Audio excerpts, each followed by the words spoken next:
Buenos días, buenas tardes, según me estéis viendo. Procedo a dar la clase del tema eh, creación y pecado. Es el primero de los temas del curso de Historia Sagrada, Antiguo Testamento. Hay un curso 00 que es la presentación del curso. Mejor dicho, hay un tema 00 que es la presentación del curso. Empiezo por el tema. El tema en realidad lo que quiere es contar, contar la historia sagrada que se nos transmite en Génesis 1, 3, 24, es decir, en los tres primeros capítulos del Génesis. No solo el Génesis habla de la creación, encontramos trozos muy bonitos en el Salmo 8, en Proverbios 8, 22, 31, en Ezequiel 28, que tiene unas conexiones muy especiales con, con el relato de la creación del primer hombre. Y luego Job 37, 39, también un texto que habla mucho de la creación. Pero bien, vamos a Génesis, ¿verdad? Al principio de la Biblia tenemos dos relatos sobre la creación, pero están bien combinados y se pueden leer seguidos, como si fuera uno solo, porque en la intención del autor los dos relatos se suman y forman un relato seguido, que se puede leer, ya digo, seguido, porque el primero se centra en el universo entero y el segundo se centra en el ser humano. De manera que el segundo parece ser un desarrollo del final del primero. ¿Eh? Dos relatos que originalmente eran independientes. El autor del Génesis los junta, los pone uno detrás de otro y les da carácter de un único relato, en el que la segunda parte desarrolla las frases finales del primer relato. El primer relato, Génesis 1:1 hasta 2:4a, que es eso de 2:4a, hasta el capítulo segundo, los 4 primeros versículos, pero del cuarto versículo solo la mitad, la primera parte. Bueno, pues ese relato, no voy a leer aquí todos los relatos porque tendría que leer la Biblia entera todos los días, entonces no. Doy por supuesto que lo veis vosotros y voy a contarlo. El primer relato nos muestra a Dios que desde fuera, es importante este desde fuera. Dios no se confunde con el mundo. Dios desde fuera va poniendo orden en el inmenso y caótico océano y crea un mundo ordenado, bueno y bello.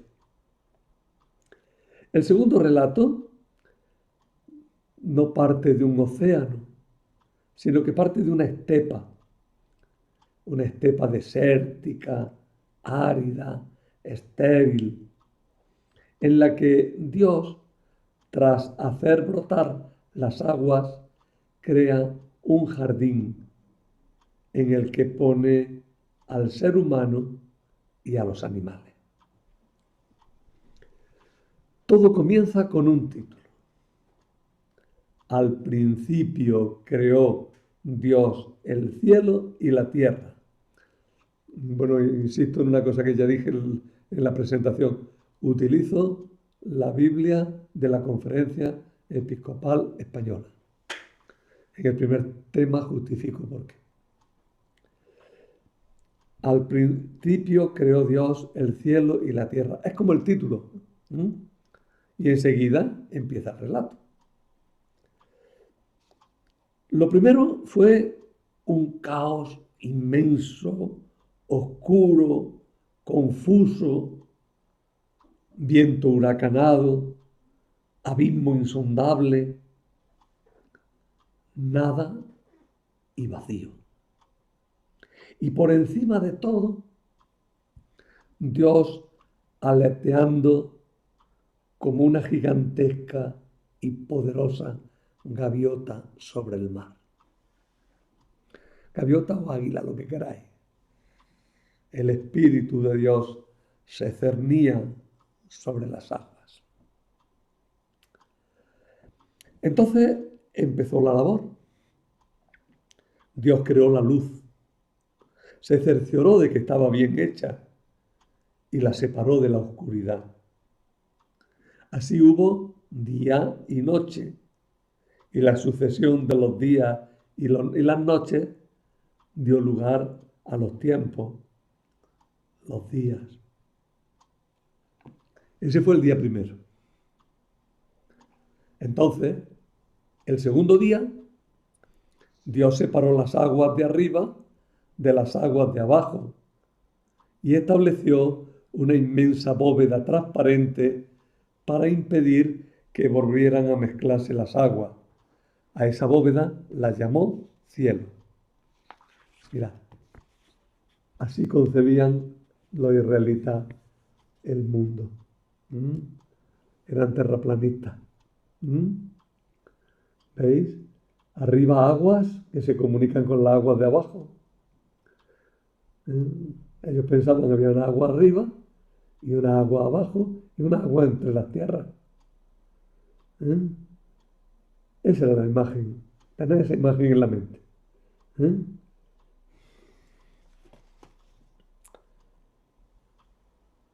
El tercer día, Dios separó las tierras y los mares. Y en las tierras puso la vegetación y le dio capacidad de reproducirse mediante las semillas. Hizo muchas especies de vegetales y cada especie, hierba y árboles frutales, muy diversos, tiene su semilla, sin que haya confusión ni azar en la reproducción. La obra quedó bien hecha, era buena. Y el cuarto día,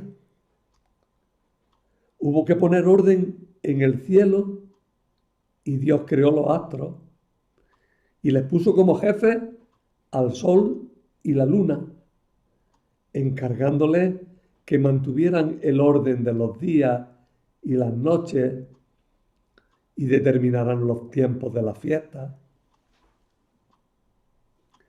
Y vino un quinto día.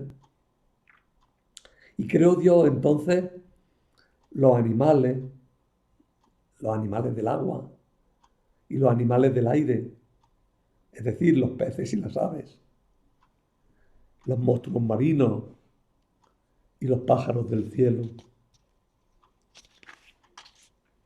Y vio Dios que estaban bien hechos y los bendijo para que se reprodujeran y fueran abundantes. Pululen, dice, haya abundancia.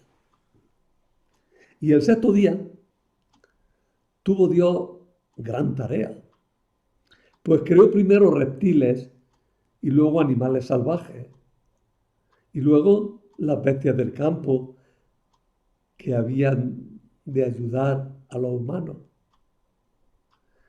Bendijo Dios a los animales y les dio fecundidad para reproducirse.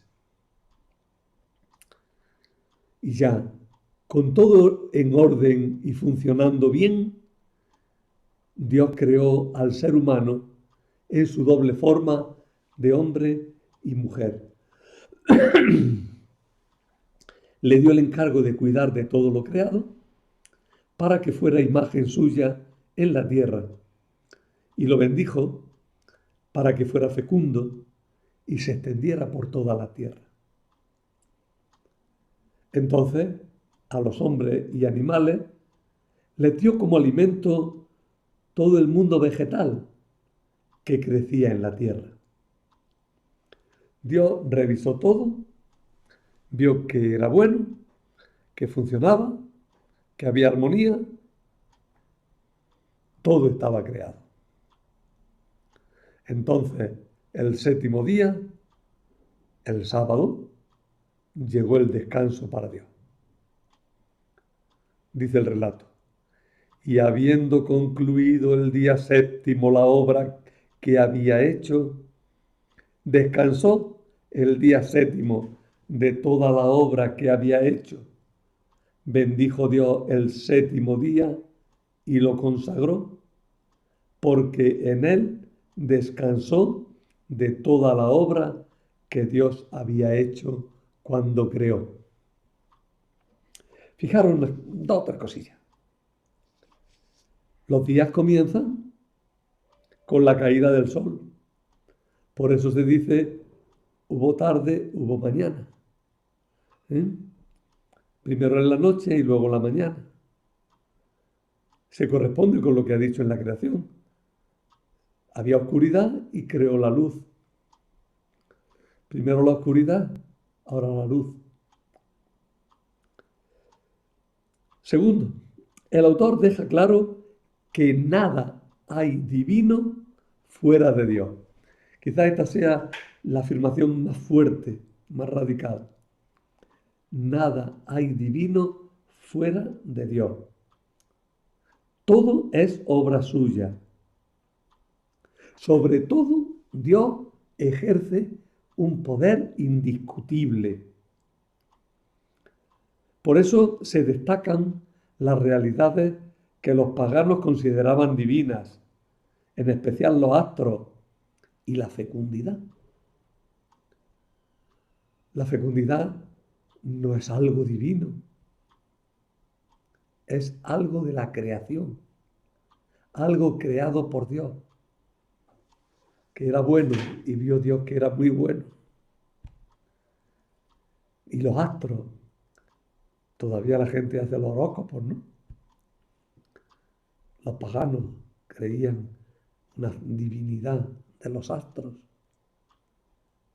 No, el autor, inspirado por Dios, dice los astros son obra de Dios. Todo es obra divina. Todo, nada hay que no dependa de Dios, que no haya sido creado por Dios, que no haya recibido el ser de Dios.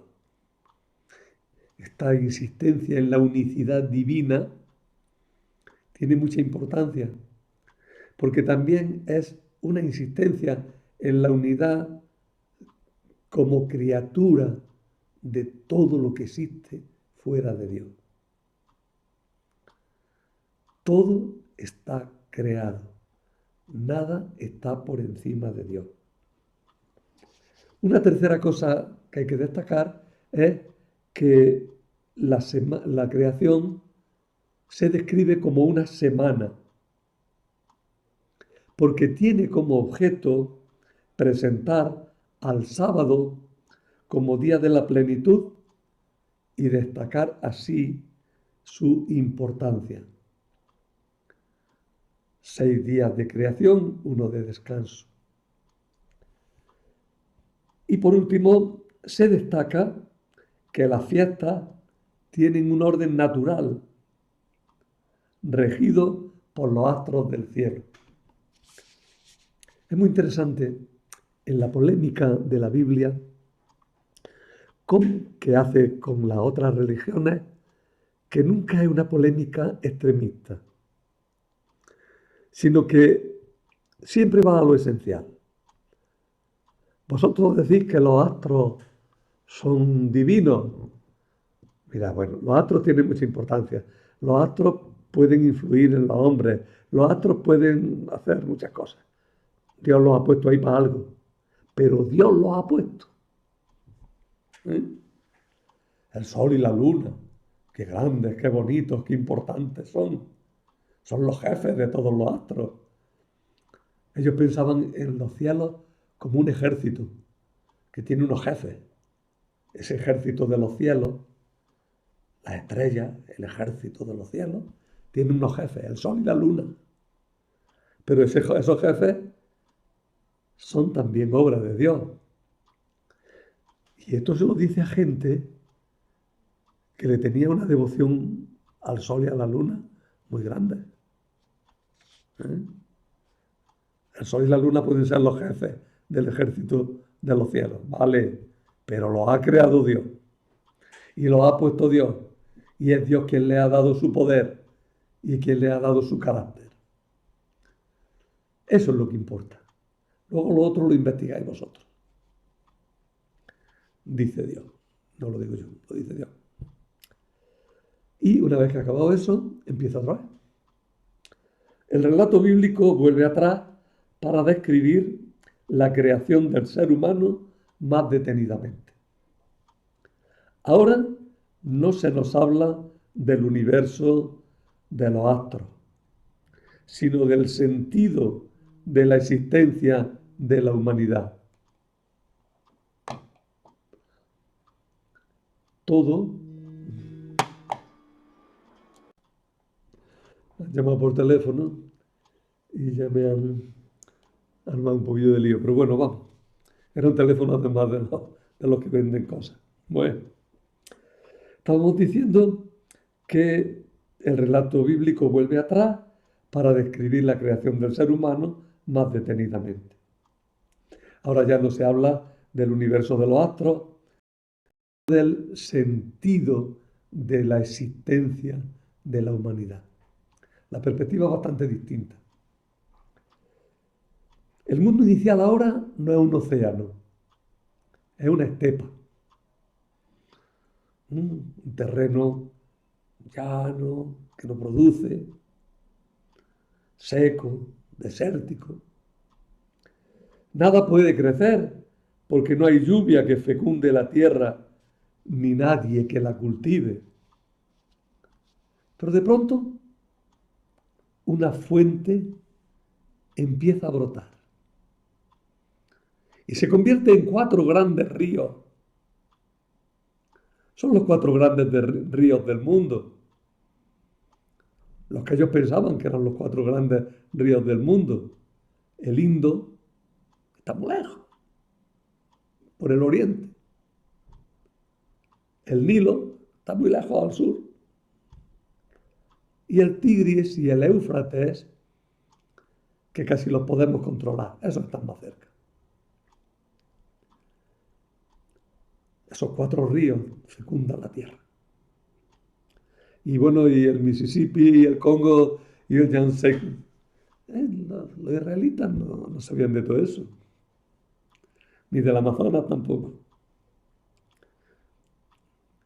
Ellos piensan en los 4 ríos que conocen. Dios entonces hizo barro. Y con el barro fabricó un hombre inanimado. Y a ese barro muerto no vale, porque muerto es lo que ha vivido antes. Y a ese barro sin vida, Dios le va a poner vida. Dios le puso aliento. Y el hombre empezó a vivir. Un ser humano no puede vivir solo.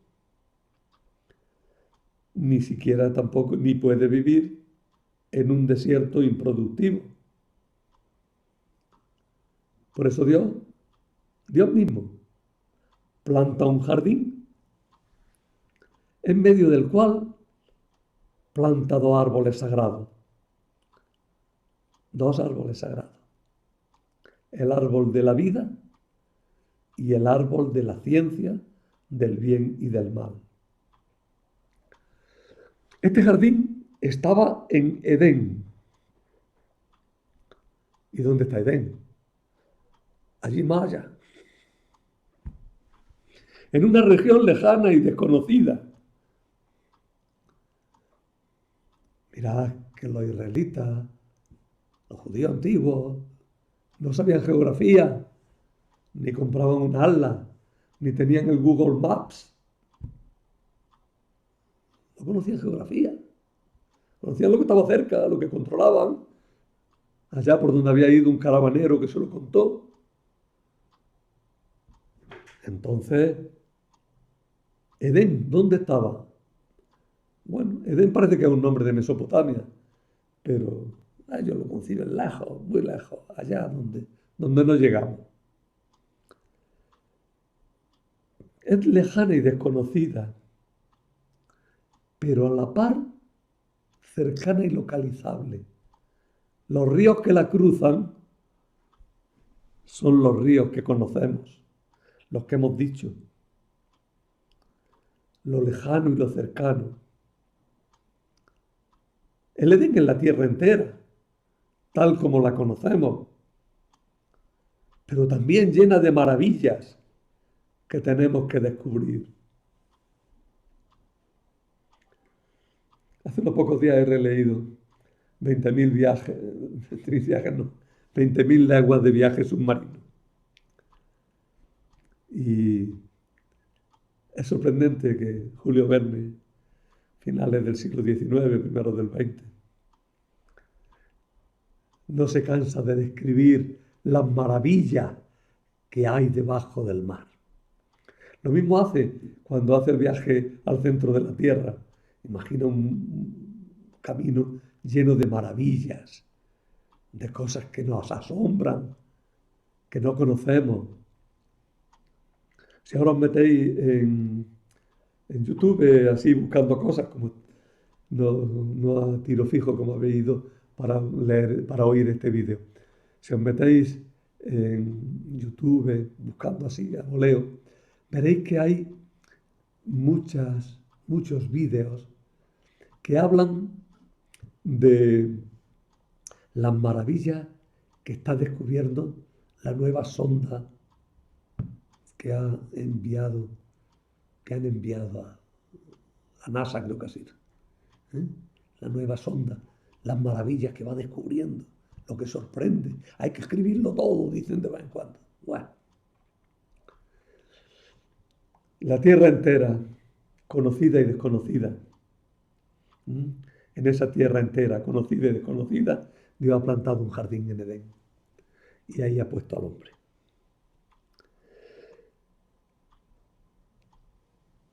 Dios encargó al hombre que cultivara el jardín. Tiene tarea el hombre.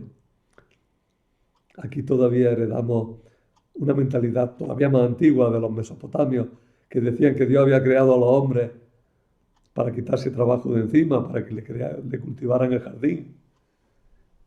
Como nosotros creamos los robots, para que hagan tareas, ¿no? Dios encargó al hombre para que cultivara el jardín y le puso un mandamiento. El Señor Dios dio este mandato al hombre. Puedes comer de todos los árboles del jardín, pero del árbol del conocimiento del bien y del mal no comerás, porque el día en que comas de él tendrás que morir. Del árbol de la vida no se dice nada, pero parece que se tenía acceso a él mientras no se violase el mandamiento de comer del árbol del conocimiento del bien y del mal. Pero el hombre no puede vivir solo. No es bueno que el hombre esté solo, dijo Dios. No puede haber un yo si no hay un tú.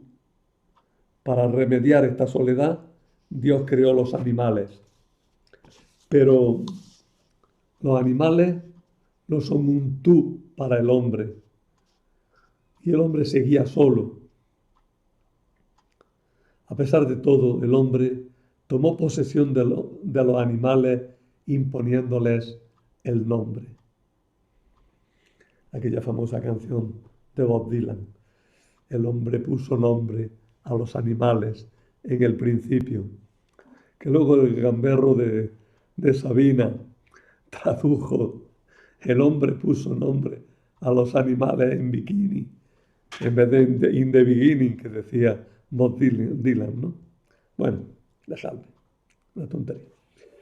No hay un yo si no hay un tú, pero los animales no son un tú.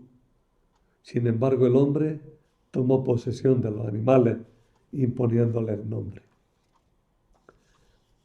Dios entonces creó a la mujer, tomando carne y huesos del hombre. La mujer es parte del hombre, es ser humano, es ayuda adecuada para el hombre. Dios sacó la mujer del hombre y como un padre hacía con su hija, se la dio en matrimonio al hombre. La inocente desnudez de la pareja humana expresa la bondad y la naturalidad del matrimonio. El varón, en hebreo Ish, se llamaba Adán.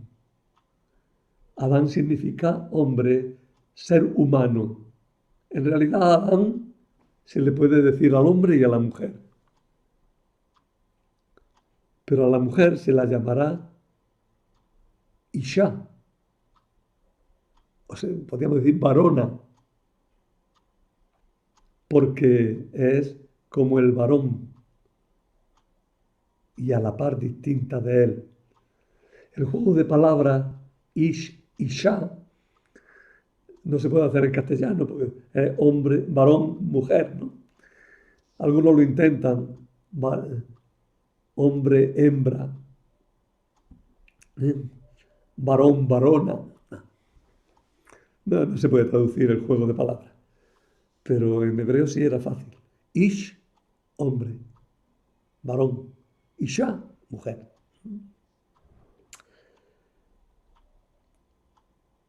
Luego, cuando sea madre, ya recibirá un nombre nuevo, Eva, que es una palabra relacionada con la palabra vida. Pero hombre y mujer vivían felices en amistad con Dios. Pero había algo más, la serpiente. No se explica cómo ni por qué, pero en la serpiente, que se dice expresamente, criatura de Dios, como todo lo existente, el más astuto de los animales que había creado que había creado Dios. La serpiente también depende de Dios, no es un Dios aparte. Pero en la serpiente actúa una fuerza que se opone a Dios. Una fuerza envidiosa de la felicidad humana. Nosotros la llamamos Satanás o demonio. ¿Y qué es Satanás o demonio? No dice más. Todo lo que yo diga ahora me lo invento. Todo lo que dice la gente por ahí se lo inventa. Hay una fuerza ahí. Satanás, demonio, que quiere oponerse a Dios y que es envidiosa de Dios. Y se acerca a la mujer insidiosamente y le dice, con que Dios os ha dicho que no comáis de ningún árbol del jardín. Mentirosa. Dios le ha dicho que no comáis de este árbol, no de que no comáis de ningún árbol. Podéis comer de todos los árboles. Y la mujer cae en la trampa y entra en diálogo con la serpiente. Los padres espirituales, los que nos enseñan vida espiritual, insisten siempre, no entres en diálogo con la tentación. Recházala. No dialogues con la tentación de ninguna de las maneras. Dialogar con la tentación, estar en tratos con la tentación, es el primer paso de la caída. La mujer cayó en la trampa y entró en diálogo con la serpiente, y ésta la engañó, haciéndole desconfiar de Dios y mostrándole como apetecible el determinar por sí misma lo que le convenía y lo que no le convenía. Si quería ser como Dios, no podía someterse a sus mandatos. Ser como Dios es ser autónomo, independiente, no tener ninguna regla, establecer las reglas, establecer uno mismo las reglas. Yo soy lo que quiero ser. Soy yo quien determina lo que quiere ser. Soy yo quien determina lo que es bueno para mí y lo que es malo para mí. La moral no puede basarse en algo que venga de fuera. Tengo que ser autónomo, comer del árbol de la ciencia del bien y del mal, decidir por mí mismo. Por la época en la que se escribieron estos capítulos de la Biblia, el pueblo de Dios había entrado en contacto con la cultura griega y con los filósofos que proclamaban la autonomía de la razón humana frente a la ley divina. Es verdad que estos relatos tienen su origen en tradiciones generadas en Mesopotamia muchos siglos antes, pero cuando se pusieron por escrito, lo que había era una confrontación entre la filosofía griega y la ley judía en el seno del pueblo judío. Pensar por propia cuenta y tener autonomía moral aparecía como una auténtica identificación y equiparación con la divinidad. Se os abrirán los ojos y seréis como Dios en el conocimiento del bien y del mal. Seréis como Dios, porque conoceréis por vosotros mismos el bien y el mal. Comieron el varón y la mujer del fruto prohibido y no se vieron como dioses, sino como eran en verdad, mortales, desnudos, débiles. La desobediencia solo había servido para eso y había provocado una nueva y dolorosa forma de relacionarse con Dios, con el mundo y con ellos mismos. O mejor, una forma de no relacionarse ya con Dios, ni correctamente consigo mismo, ni correctamente con la creación. Dios, que lo conoce todo, se acercó a los hombres como si no hubiera pasado nada.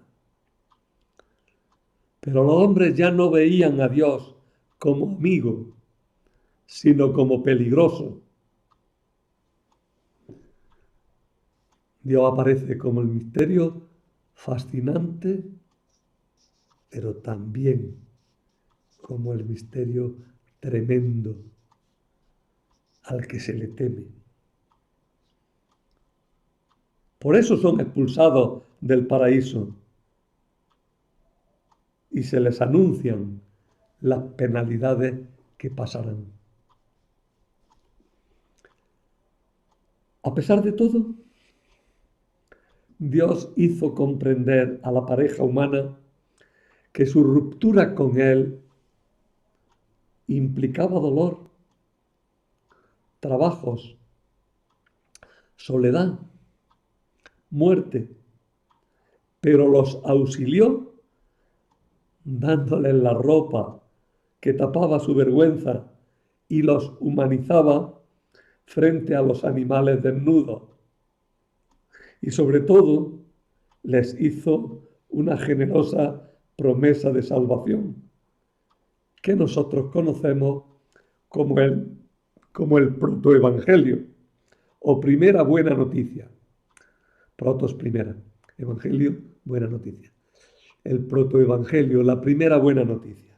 Dice así: el Señor dijo a la serpiente: por haber hecho eso, maldita tú entre todo el ganado y todas las fieras del campo. Te arrastrarás sobre el vientre y comerás polvo toda tu vida. Pongo hostilidad entre ti y la mujer, entre tu descendencia y su descendencia. Esta te aplastará la cabeza cuando tú la hieras en el talón. Por tanto, ya al momento de expulsar a los primeros padres del paraíso, Dios da una buena noticia. Llegará una salvación. La fuerza de la serpiente no es invencible. El pecado será vencido por un descendiente de la mujer.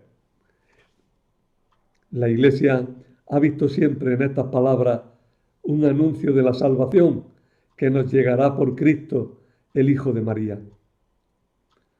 También María, por los méritos de Cristo, se ha visto libre del pecado original. Por eso, cuando al representar a la Virgen se quiere destacar su ausencia total de pecado, se le pone a los pies la serpiente del paraíso.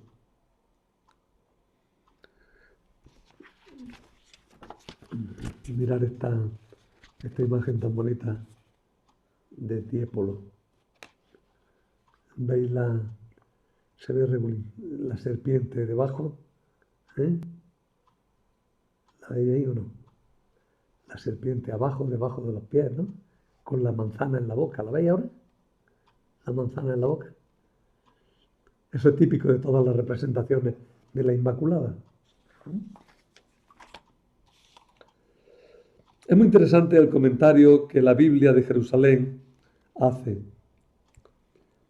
Este versículo 3.15, conocido como protoevangelio o primer buen anuncio, afirma la aversión radical entre la serpiente y la humanidad, pero deja entrever la superioridad y la victoria final de la humanidad. La traducción griega, al comenzar la última frase con un pronombre masculino, atribuye esa victoria no al linaje de la mujer en general, sino a uno de los descendientes de la mujer. Así queda esbozada la interpretación mesiánica de este texto, presente ya en la exégesis judía antigua y recogida y explicitada luego por muchos padres de la Iglesia. Junto con el Mesías va incluida su madre.